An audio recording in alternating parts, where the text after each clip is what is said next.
Agora esta chamada está sendo gravada. Agora esta chamada está fazendo anotações. Bom dia a todos. Obrigada pela participação de todos vocês. Hoje nós teremos a palestra sobre saúde mental e home office. A facilitadora é a Joyce, né, que já está conosco aqui. Alguns lembretes importantes, então a reunião ela é gravada, os microfones permanecem desabilitados. Nós temos a opção de enviar reações e também mensagens no chat, então se durante a palestra vocês tiverem alguma dúvida e quiserem mandar pelo chat, eu estou acompanhando, fiquem à vontade. E agradeço mais uma vez a presença de todos e aproveitem o treinamento. Joyce, bom dia, é com você.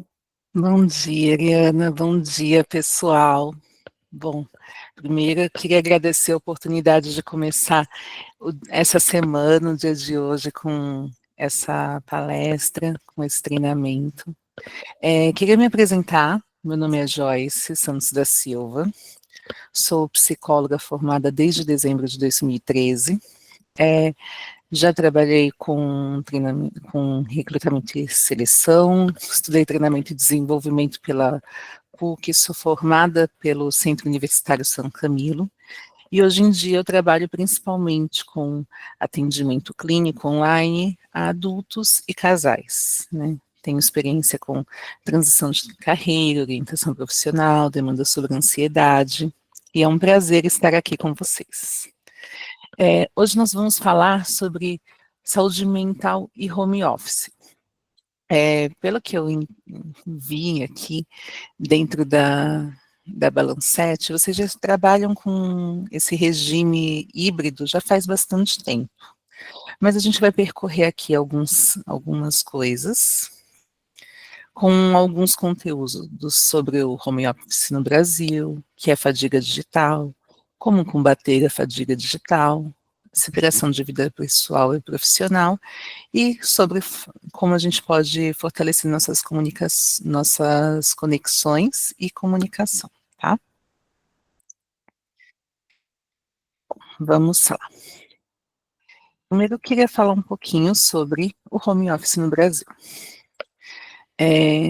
Aqui, a gente tem alguns dados que vieram logo depois da pandemia, feitos pelo IBGE, e a gente vai passar um pouquinho por eles.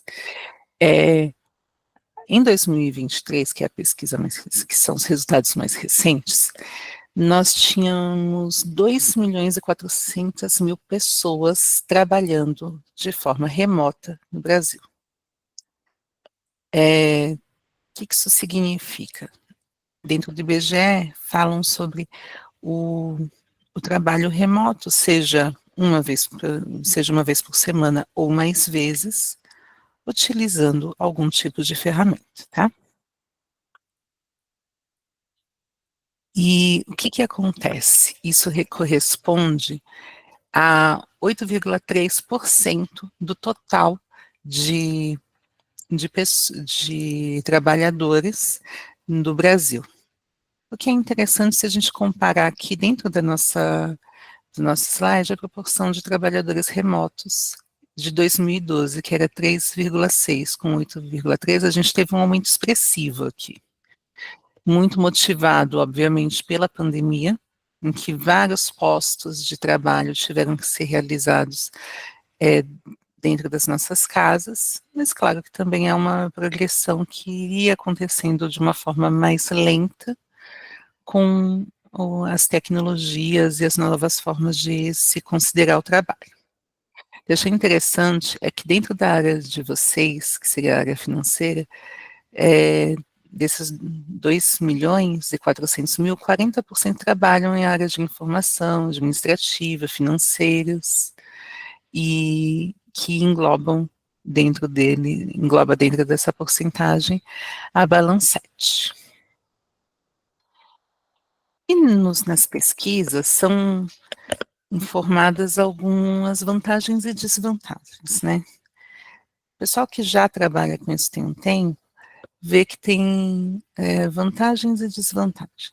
Vantagens aqui que são colocadas, que são citadas, são como maior liberdade em alguns casos, também maior produtividade, autonomia para poder fazer uma gestão de tempo, aumento na qualidade de vida, menos gasto, menos tempo gasto no transporte, né? Porque, pelo menos aqui em São Paulo e em grandes metrópoles, se gasta muito tempo em trajeto. Tem pessoas que gastam cerca de 2 a 3 horas do dia indo e voltando da sua casa para o seu trabalho. Então, só essa economia no tempo então, já traz muita qualidade de vida e até uma maior possibilidade de produtividade. Mas também foram identificadas desvantagens, como a tendência a trabalhar mais horas no que no presencial, né? Às vezes a gente tem ali, né, a gente entra às 8 horas da manhã, mas já chega, já dá uma olhadinha, fecha ali o bate-ponto, mas, deixa eu terminar uma coisinha aqui só para dar um tempinho. Tem um isolamento social também, porque muitas vezes algumas pessoas só saem de casa a maior parte das vezes motivada pelo trabalho. As relações sociais no ambiente de trabalho são muito importantes, que podem, inclusive, né, virar uma amizade dentro de pessoas que se conheceram dentro do ambiente de trabalho, e as próprias conversas, né? Então, isso também pode acabar trazendo uma superficialidade, se às vezes a gente, no nosso contato por aplicativos, pelo chat, por reuniões, acaba não tendo muito essa troca, isso pode acontecer, mas também pode acontecer de uma forma menor ou menos intensa do que no ambiente físico. E também excesso de estímulos visuais e sobrecarga de notificações, podendo levar à fadiga digital. E aqui vamos olhar o que é a fadiga digital. Estudos mostram que a fadiga digital é um estado de esgotamento fisiológico e psicológico resultante de esforço cognitivo prolongado ou intenso, devido à quantidade e recorrência de estímulos visuais enfrentados diariamente, tanto no trabalho quanto na vida pessoal. O que isso significa? A gente fica com as nossas tecnologias muito acessível às telas. Por exemplo, agora mesmo, eu estou fazendo a nossa apresentação e estou acompanhando aqui o horário, vendo se está tudo certo no setup, com o meu celular aqui do lado. Então, já estou aqui em 2 telas. Isso apenas para o trabalho. O que também poderia acontecer é que a gente pode estar trabalhando e ligado e trabalhando direto com telas, vendo planilhas, vendo reuniões online. E aí a gente vai descansar e vai para onde? Ver uma série, rolar o feed do Instagram, de outras redes sociais, conversar no WhatsApp. Então, de alguma forma, o nosso cérebro continua no mesmo tipo de estímulo, que é o estímulo visual, e vindo por telas. E mesmo que venham com. Qual é o nome daquilo? Mesmo que venham com alguns objetivos diferentes, as intenções sejam diferentes, seja de lazer, seja de comunicação, seja de flerte, seja de trabalho, mas como tudo está vindo por telas, acaba trazendo uma fadiga desse tipo de estímulo, dessa natureza de estímulo para o nosso cérebro. Isso pode trazer alguns sintomas. Quais seriam eles? Físicos, principalmente cansaço visual. Já tem muitos estudos que comprovam que a luz azul vindo das telas, elas estimulam de uma forma muito diferente da luz natural os nossos olhos e também o nosso cérebro. Também pode causar dores de cabeça, pescoço e ombros pela posição que a gente fica. Tanto aqui na tela, quanto quando a gente está usando o celular, a gente fica assim, né? Olha para baixo, e essa posição da nossa cervical fica alterada, não fica alongada. Então, isso pode trazer dores de cabeça, dores de pescoço e nos ombros. Também temos sensação de um esgotamento físico, um alto cansaço, e também alterações na qualidade do sono. Um sono que de repente pode ser um sono que a gente nem percebe que dormiu, mas acorda sentindo que só deu uma cochilada ou que não dormiu direito. Podemos ter insônias, ou momentos em que a gente acorda durante a noite, ou uma grande dificuldade de dormir. Também temos sintomas emocionais, como aumento no estresse, irritabilidade, ansiedade, diminuição da motivação. O estresse também pode vir acompanhado pelo FOMO, que é uma sigla em inglês para falar sobre uma ansiedade de ficar, de um medo de ficar longe das coisas, de ficar desinformado. Então, estou sempre precisando acessar alguma tela, ver as notícias, ver o feed ver algum feed. Também tem as notificações do trabalho, alguma coisa de um aplicativo que a gente gosta, veio uma comprinha, a gente está acompanhando, ou promoção de alguma coisa que a gente queira. Entende que essa fadiga digital, ela engloba várias partes da nossa vida. Assim como também o cognitivo. Por conta dessa alta quantidade de estímulos vindos de várias fontes digitais, pode nos fazer ter uma dificuldade de concentração, de manter uma atenção focada num assunto só, problemas de memória, não se lembrar, ter uma dificuldade para acessar certas informações, e até uma lentidão no processo de informações, ok? Então, com isso, é bem importante a gente ficar atento a esses sintomas. Por quê? Porque esses sintomas, eles são um grau dentro do nosso estímulo mental que vem da fadiga digital. Inclusive, isso pode trazer até outras coisas mais fortes, como, por exemplo, um burnout. E aí é importante até fazer um acompanhamento e ficarmos com algumas ações para combater essa fadiga digital e também evitar esse acúmulo, essa sobrecarga de informações que a gente recebe. Como a gente pode fazer isso? Com algumas práticas simples.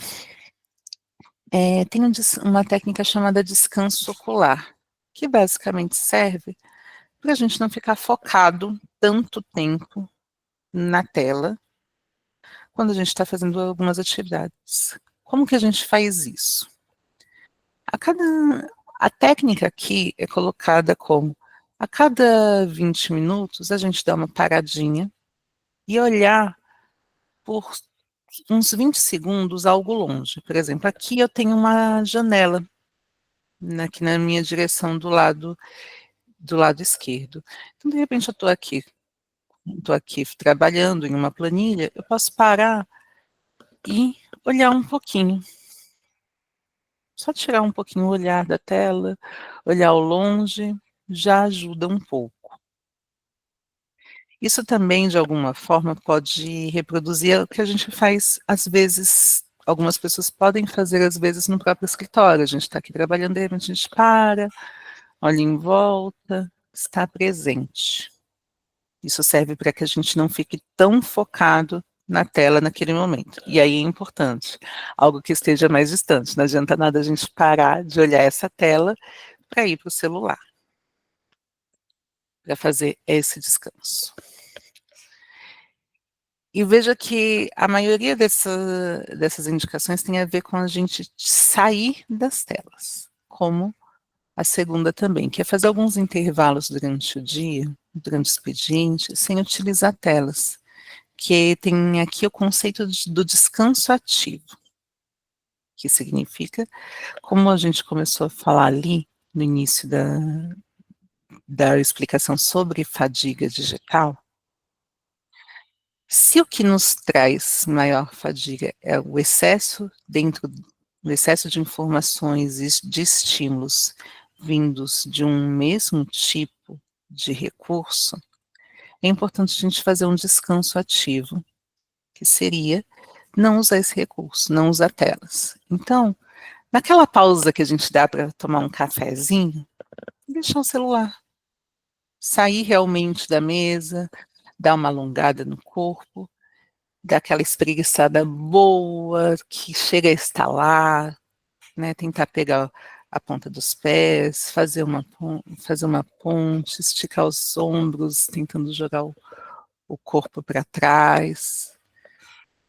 Isso é importante para a gente poder reativar né, dar uma alongada no corpo, ajuda na nossa postura, no nosso alongamento, não ter dor, tantas dores nas costas, no pescoço, na lombar. Também outros tipos de estímulos dentro de casa.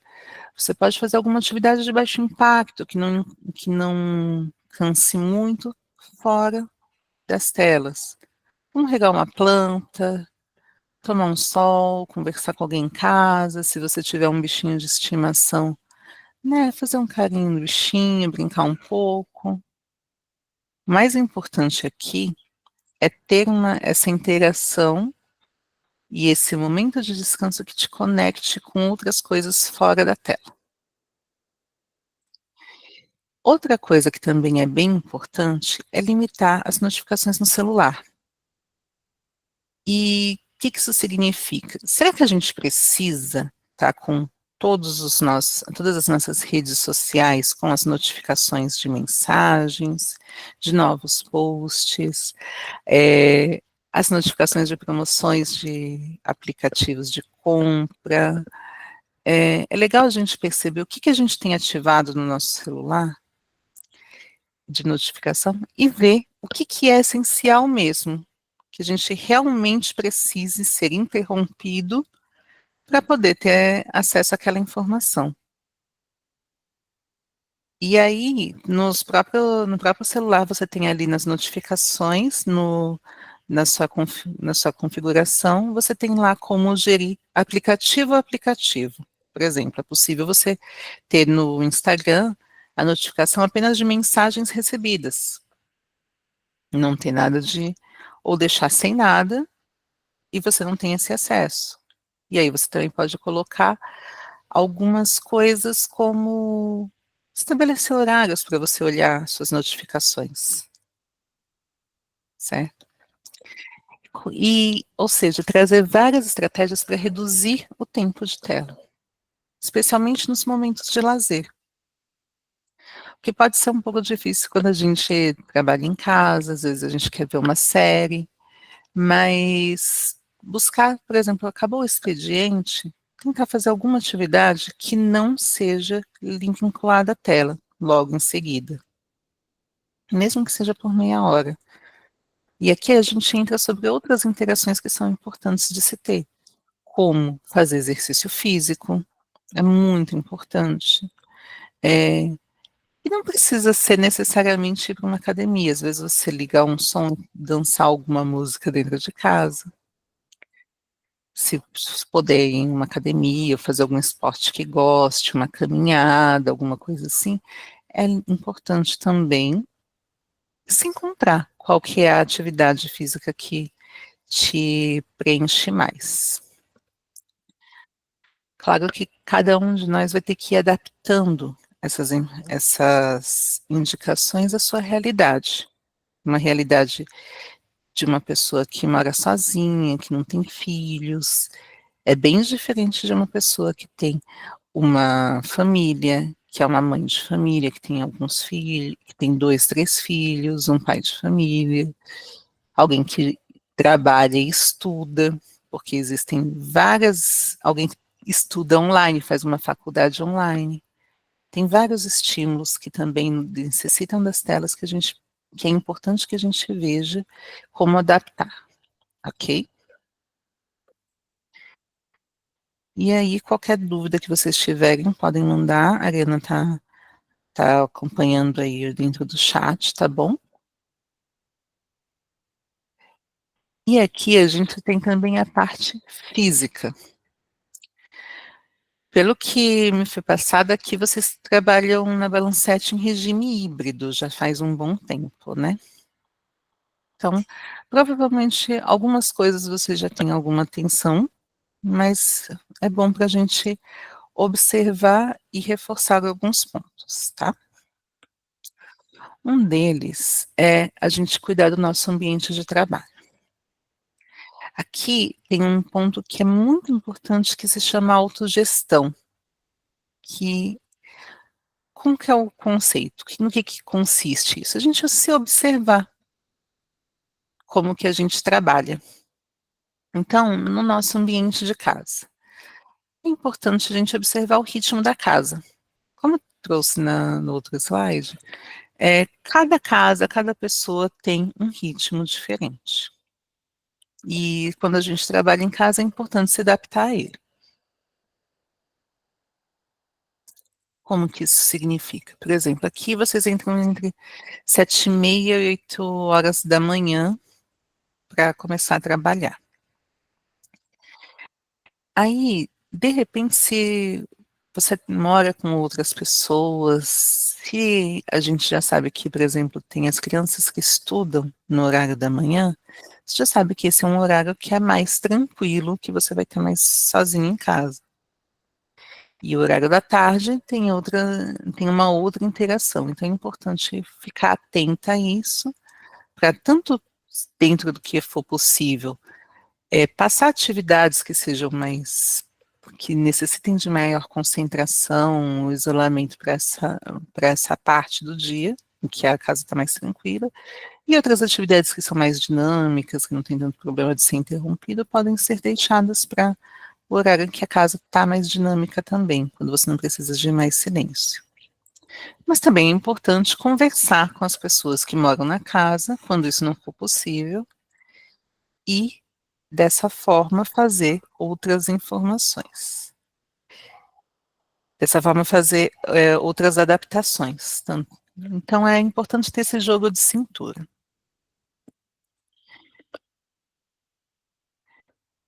Vi que levantaram a mão aqui. Foi reação de palmas. Pode Ah, seguir.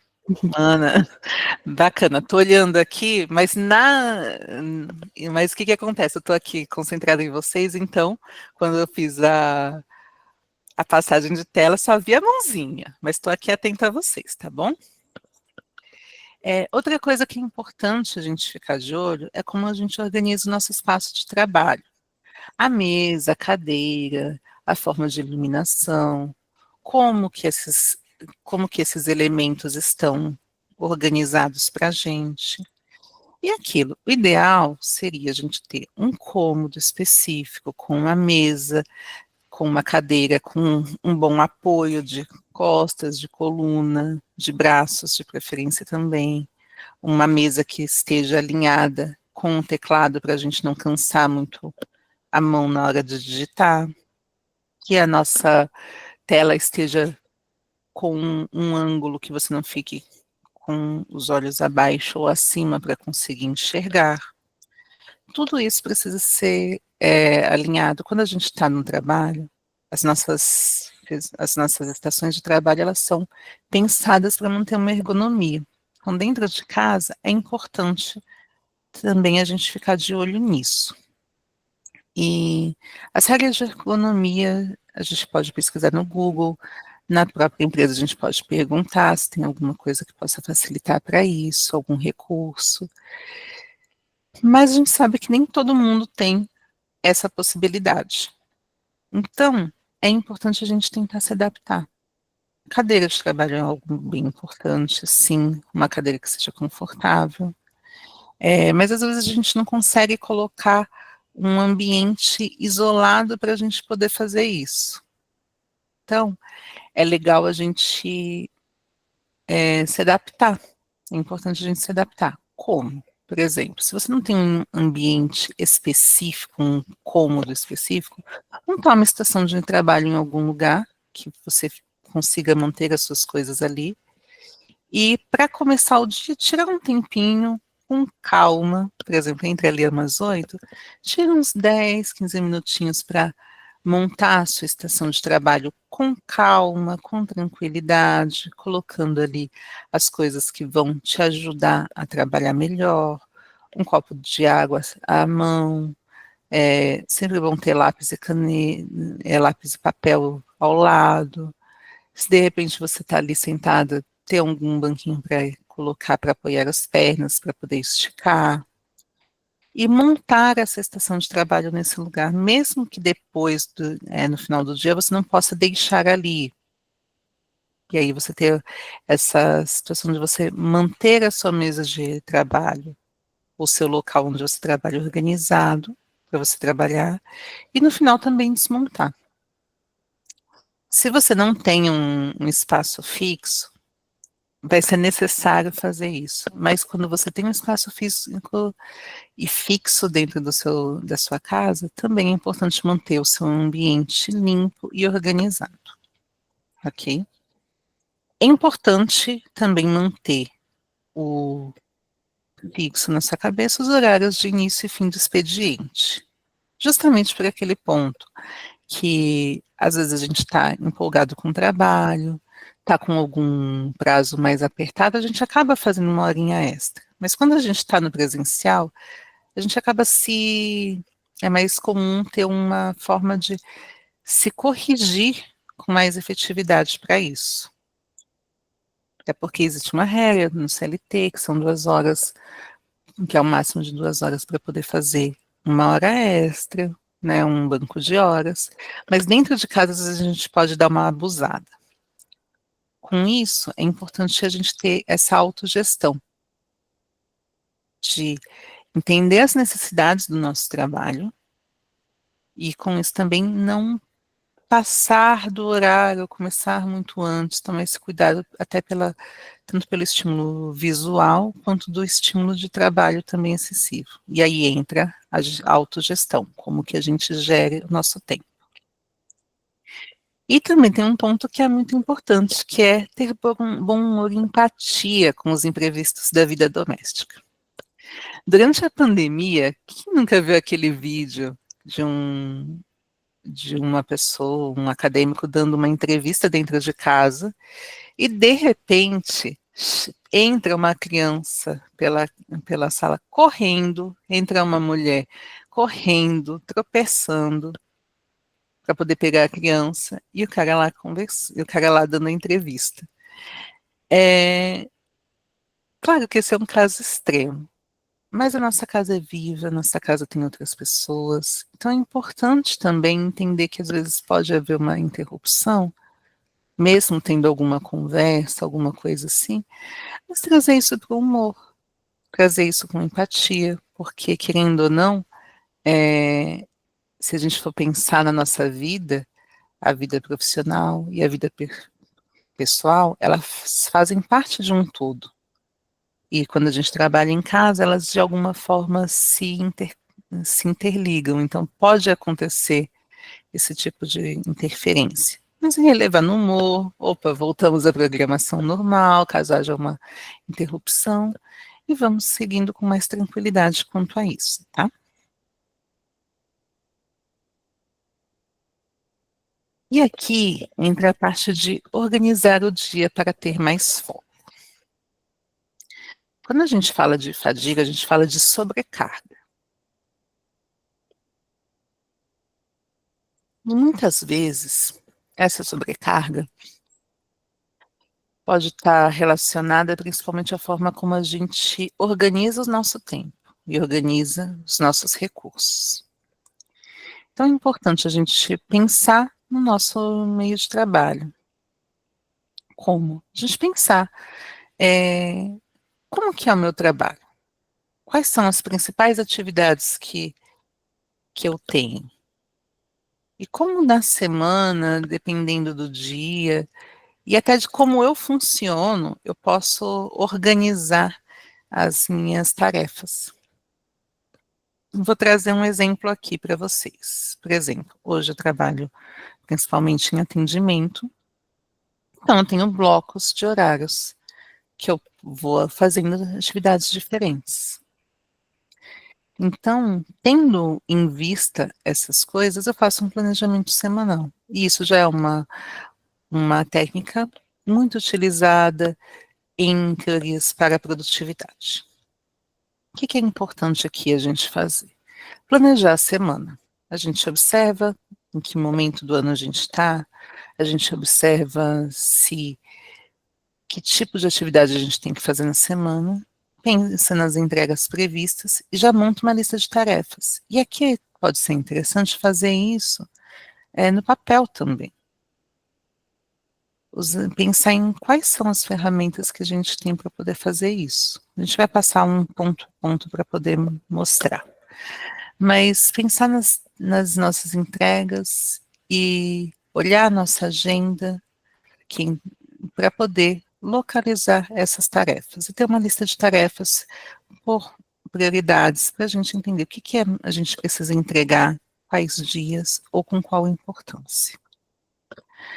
E aqui a gente entra na parte da agenda, que é usar a agenda para reservar blocos de trabalho agrupados em atividades semelhantes. E aqui eu vou entrar num exemplo. Hoje em dia eu trabalho e tem alguns blocos que, se eu for parar para pensar, são atividades em comum, como o atendimento, é uma atividade em comum porque eu tenho um estímulo específico, estou logada em chamada de vídeo, concentrada na câmera e conversando com alguém fazendo a terapia. Então, eu tenho ali um bloco de tempo, que pode ser localizado na manhã, à tarde ou à noite, em que eu vou ter alguns atendimentos seguidos. Tem também a parte administrativa. Então, eu tento buscar quais são o agrupamento de ações que tem aqui para fazer, para usar nesse bloco administrativo e colocar na agenda. Aqui, interessante é tentar agrupar atividades semelhantes, que eu coloquei como exemplo das 2 às 4, ligar para clientes. Então, se vocês têm alguma necessidade de falar com algum cliente, agrupar nessas atividades num local só, num momento só, e ir passando de cliente a cliente. Que aí você ajuda nesse estímulo, quando acabar essa atividade, você faz uma pausa para descansar desse estímulo e depois passa para outro. Tem uma outra técnica que funciona muito bem também, que é a técnica Pomodoro, para atividades que precisam de maior concentração. Se às vezes a gente está com alguma dificuldade de foco e precisa fazer uma atividade mais extensa, é legal pegar um cronômetro para poder se ajudar. Então, você coloca ali um timer de 25 minutos e trabalha sem interrupção. Ah, chegou alguma notificação, alguma pergunta, aquela mensagenzinha do tá podendo falar? Nesse momento, não. Só avisar, daqui a alguns minutos eu posso falar ou não interromper a atividade. Porque nesse momento desses 25 minutos você não pode interromper. Acabou esses 25 minutos, descanse por 5 minutos, de preferência fora dos estímulos. Mas se de repente tiver alguma mensagem ali que você precisa responder, aí é o caso de responder nesses 5 minutinhos. E depois volta para esse novo bloco de 25 minutos de atividade completamente focada. E aí, esse tipo de situação ajuda, esse tipo de técnica ajuda quando a gente não está conseguindo manter o foco em uma atividade só. E aqui a gente tem uma coisa que parece muito óbvia, né? Que seria priorizar tarefas que exijam alta concentração nos momentos mais tranquilos do dia. Pode parecer óbvio, mas às vezes, quando a gente não tem a lista de priorização, ou entende qual que é a atividade que precisa ser entregue rápido, ou precisa de mais tempo para ser trabalhada, a gente acaba tendo algumas dificuldades para poder manter isso. Por isso que é importante olhar suas atividades e entender que mesmo que não seja uma atividade que precisa ser entregue agora, ela é uma atividade longa que precisa de maior concentração. Então é importante sempre ter essa autogestão. E também se informar sobre ferramentas e recursos. Tanto recursos que a gente pode ter, de aprender sobre produtividade, sobre ferramentas, quanto também coisas que podem ser já, de alguma forma, fornecidas pela empresa. Um exemplo, a técnica Pomodoro. A gente pode usar o timer do celular? Pode, mas no próprio sistema do Windows, no relógio, tem um modo de produtividade que já tem que você pode já colocar ali esse timer no próprio computador. Você pode também dar uma ativada ali nas notificações para não entrar em tantas. Ele também está vinculado com a agenda, vinculado com o Spotify, que pode também ajudar como te fazer voltar sair do foco. E outras ferramentas como a agenda, enfim. Quando fala de ferramentas aqui, a gente fala tanto de ferramentas online quanto offline. E aqui a gente pode, inclusive, mesclar essas ferramentas. Que seria, você pode utilizar a lista de tarefas num caderno, num papel, e aí você pode deixar isso num caderno específico e ir fazendo as suas priorizações, faz a revisão do dia no final e já monta uma nova lista de tarefas para o dia seguinte. Existem algumas ferramentas que você pode também ir mostrando a evolução de um projeto que você tenha. Como, por exemplo, fazer um imposto de renda, em qual etapa desse projeto você está, e ter uma linha do tempo e uma progressão visual do que você tem. Tem ferramentas como o Trello, como você também pode fazer isso num próprio planner físico. E aí, vocês podem pesquisar, existem várias ferramentas para isso, para melhorar a produtividade, ok? E aqui a gente tem uma checklist de saúde mental que fala sobre coisas que é legal a gente ficar de olho. Você está dormindo bem? Quando eu digo isso, não se resume a ficar na cama por 8 horas. Está demorando para dormir? Seu sono está sendo reparador? Você acorda sentindo que está descansado?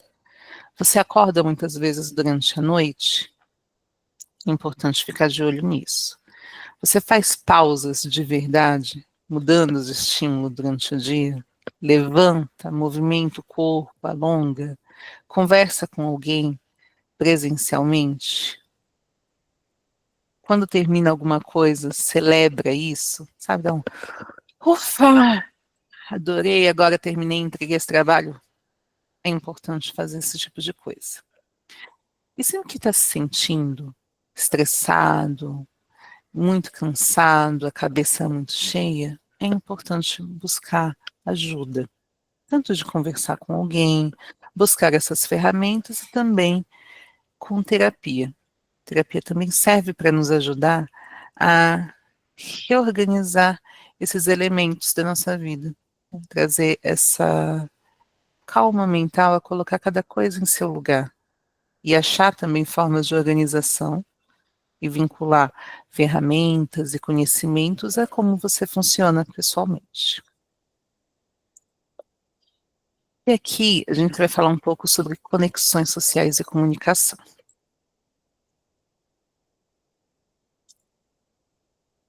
Muitas vezes, quando a gente não está no dia a dia com as pessoas, nossa comunicação pode ser mais rasa, e com isso fica um pouco mais difícil. Então é importante a gente ter uma comunicação clara e organizada. Como fazer isso no ambiente de trabalho? É importante estabelecer metas claras e mensuráveis, quando se trata de trabalho em equipe e do seu próprio trabalho. Como comunicar isso? Se eu preciso de um apoio, de uma entrega, ter o prazo esclarecido, o grau de importância daquele cliente dentro da carteira de clientes. É legal também ter horários definidos para contato e retorno a clientes, tanto internos quanto externos.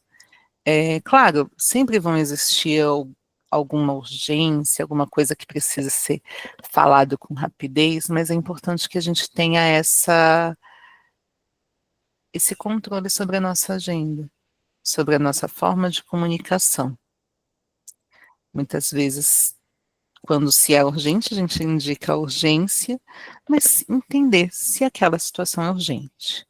E também escolher a forma dos canais de comunicação, justamente pensando no que se vai ser tratado, no grau de urgência.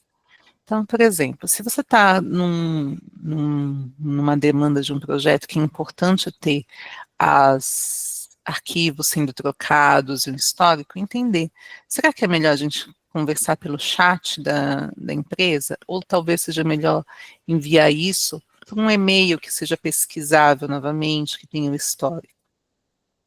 Às vezes a gente pode estar com algum probleminha na comunicação. Será que é legal a gente falar pelo WhatsApp ali? Ou não é mais fácil a gente ligar ou marcar uma reunião? E aqui entra também na questão de como a gente faz a gestão do nosso tempo e dos nossos recursos. Como, por exemplo, vocês trabalham de uma forma híbrida, às vezes pode ser interessante, né? Tanto com os nossos colegas, quanto com os colegas dentro da Balancete, quanto também dos clientes. De repente, está tendo alguma coisa que está enroscada na comunicação, convidar o cliente para ir tomar um café na Balancete, ter esse momento aí juntos, que pode ajudar nessa comunicação. E aqui também é importante ter a clareza e objetividade na escrita e também na fala. O que isso significa?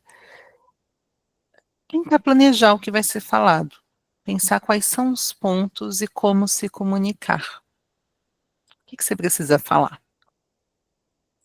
Como você está se sentindo sobre o que sobre o que está acontecendo? Isso serve para fazer um filtro. Você está irritado com alguma coisa que está acontecendo, com um atraso? É importante filtrar essa irritação entender se é irritação ou se é frustração, porque algo que está sendo prometido não está sendo cumprido, e como comunicar isso. E aqui a gente traz, e a forma de fazer isso é muito importante. Aqui eu dei uma adiantada sobre aproveitar os recursos do regime híbrido, né? Como tomar um café na sede da empresa e também ter essa comunicação. Outra coisa que é legal quando a gente está na possibilidade do presencial é identificar as nossas falhas na comunicação. O que a gente precisa fazer, como que a gente pode se desenvolver, e de repente ter algum colega com quem tomar um café para poder buscar essas informações. Em reuniões também promover um espacinho de tempo para poder fazer uma troca de ideias, bater um papo, chamar alguém para tomar um café virtual, e principalmente ter uma postura que seja humana no ambiente digital. Empatia, humor e possibilidade de escuta. Então, para a gente poder fechar, o regime de trabalho do home office, ele tem os seus desafios, mas também pode ser uma ótima oportunidade de desenvolver uma organização, autogestão, uma colaboração mútua, como se comunicar de forma fluida e também com esse tempo que a gente tem, promover uma maior qualidade de vida. Então, deixa essa provocação de como a gente pode trazer isso para a nossa vida, trazer essa organização, essa autogestão. E agradeço a vocês pela atenção, viu? Obrigada, Joyce, obrigada a todos. Pessoal, quem tiver dúvida, pode mandar também pelo e-mail que eu transmito a Joyce, tá certo? Muito obrigada para todos vocês. Obrigada, Joyce, e boa semana. Obrigada a vocês também. Tchau, tchau.